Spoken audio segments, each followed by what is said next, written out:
Welcome back to the channel. So here we are cutting some more floor joists. You want to tell us a little bit about the saw that you got and why? It's a worm drive saw. Here's my other saws were cheap saws that wouldn't cut straight. They have angles and got a nice worm drive skill saw. It's been around a long time. Good saw. My first try with it. See what happens. So it looks like we have both ends, the rim board, the first wood I-joist and blocking in on this end and the far end. So now from here we just go out? Yeah. We cut 12 joists for each end, this side, before you go to a longer length of the bump outs. Again, like this.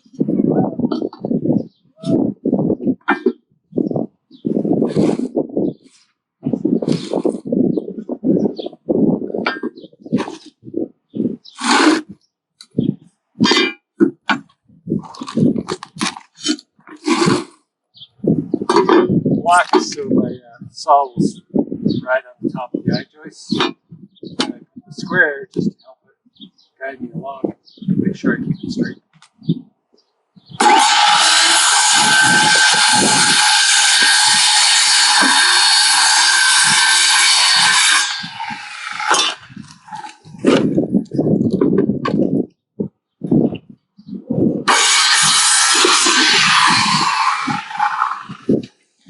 So is there a reason you're cutting that specific length off of the end?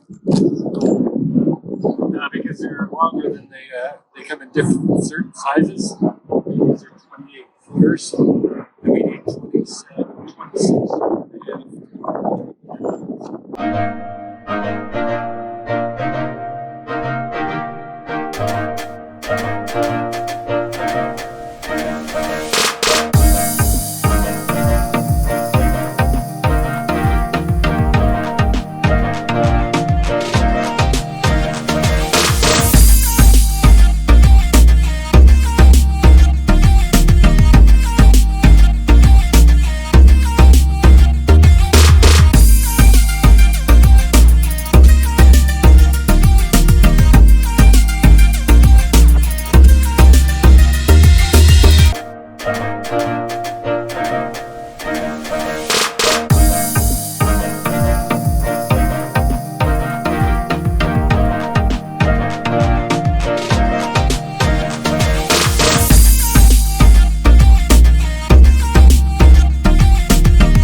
Okay, I'm setting the floor joist for the first set.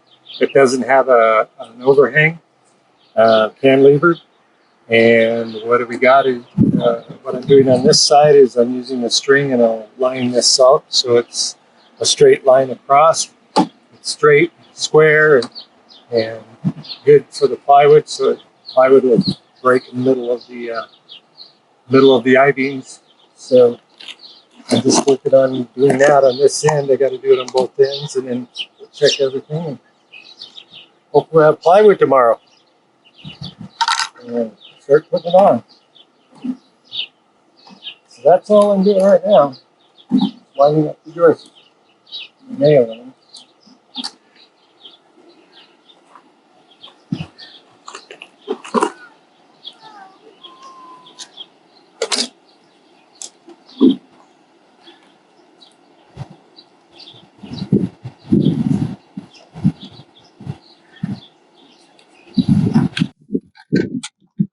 3 1/4 inch framing nails, putting 2 in each thing here, and each flange right here. And then what I'll do is when it's all put together and stuff, and I get this straight here, then I'll put nails in the flange itself to keep it in line.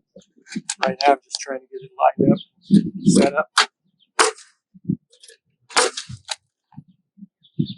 Make sure I'm straight up and down, square.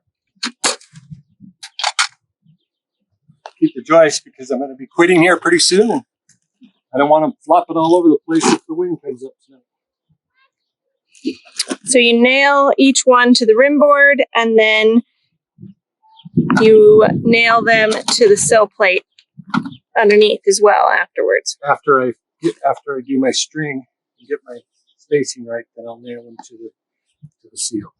Yes.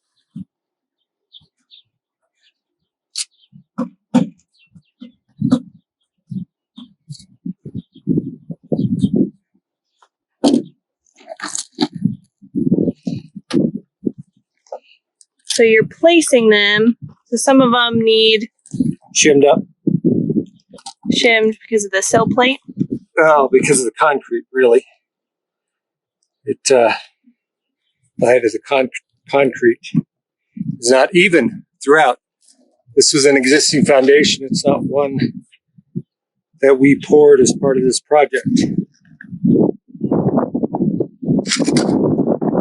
Actually, from a modular home that I helped with, and the way we poured it made it a little difficult to make sure everything was perfect. So we shot the whole foundation, and there's only a 1/2 inch difference of the whole thing in any one spot. So we're just adjusting for that. After I get these in, I'll shoot everything, make sure at every level I've got to readjust the beam on the outside and the inside, get it to the right height, because we don't have our columns yet. Those are coming next week. Yep. So we're a little bit ahead of the game, but you got to do with what you have when you have it.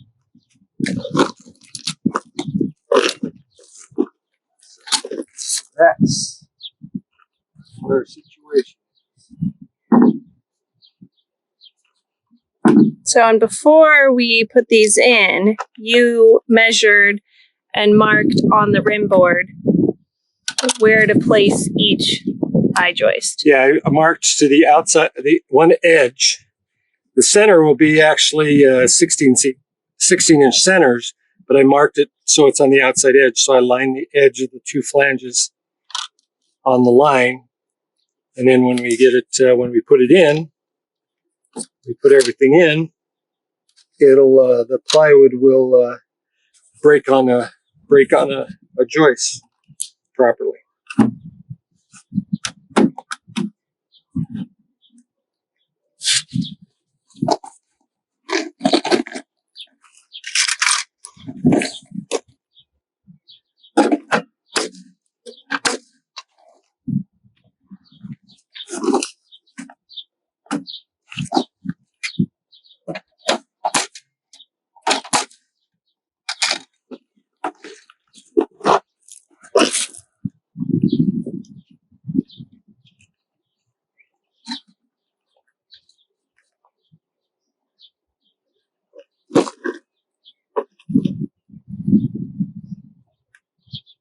And then I'll make sure I nail so that these are nailed so they won't move.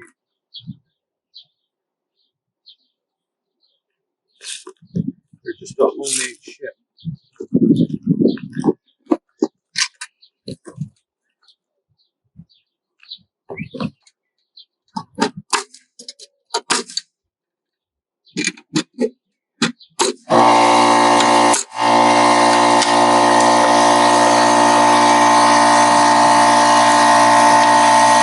Getting ready to call it a day.